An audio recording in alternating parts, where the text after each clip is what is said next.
வாழ்க வையகம், வாழ்க வையகம், வாழ்க வளமுடன். குருவே துணை.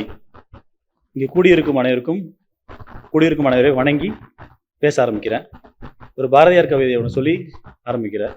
தேடிச்சோறு நிதம் தின்று பல சின்னஞ்சிறு கதை பேசி மனம் வாடி துன்பமிகு உழன்று பிறர் வாட பல செயல்கள் செய்து நரைக்கூடி கிழப்பருவம் எய்தி கொடுங்கூற்றுக்கிரையென பின் மாயும் பல வேடிக்கை மனிதரை போல நான் வீழ்வேன் என்று நினைத்தாயோ அப்படின்னு பாரதியார் சொல்லியிருக்காரு. ஏன் அப்படி சொல்லியிருக்காரு அப்படின்னு நான் யோசிக்கல. இந்த கிளாஸ்க்கு வந்ததுக்கப்புறம் தான் எனக்கு அது புரிஞ்சுது ஏன் அப்படி சொல்லியிருக்காங்க அப்படின்னு.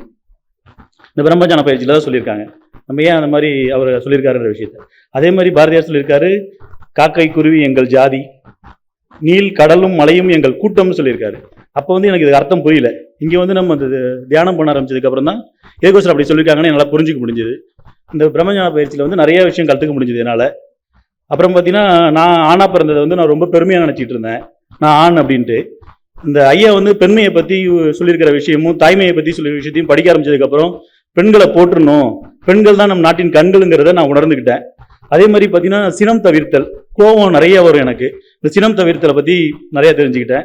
அதே மாதிரி தன்முனைப்பு குறையணும்னு நம்ம இந்த தவம் பண்ணகளை அதை புரிஞ்சுக்கிட்டேன், நிறைய புரிஞ்சுக்கிட்டேன். அதே மாதிரி நான் வந்து அதுக்கு முன்னாடி பக்தி மார்க்கத்தில் நிறையா இருப்பேன். கடவுள்கிட்ட போய் ஒரு லிஸ்ட்டே வச்சிருப்பேன். இதை செய்யுங்க, எனக்கு அது வேணும், இது வேணும், இது வேணும், நிறைய லிஸ்ட்டு கேட்பேன். ஆனால் இப்போ இந்த ஞான மார்க்கத்துக்கு வந்ததுக்கப்புறம் கடவுள்கிட்ட போய் இப்போ நான் வந்து எனக்கு எந்த லிஸ்ட்டுமே கேட்கறது கிடையாது. எதுவுமே நான் லிஸ்ட்டே வைக்கிறது இல்லை. என்னோட வினைப்பதிவு குறையணும், அதையும் நான் என்னோட வாழ்நாளே குறைச்சணும்னு நான் வேண்டிக்கிறேன். நான் கடவுள்கிட்ட இப்போ கேட்கறதுனால எனக்கு துன்பத்தை கொடுன்னு பெருமையாக கேட்குறேன்.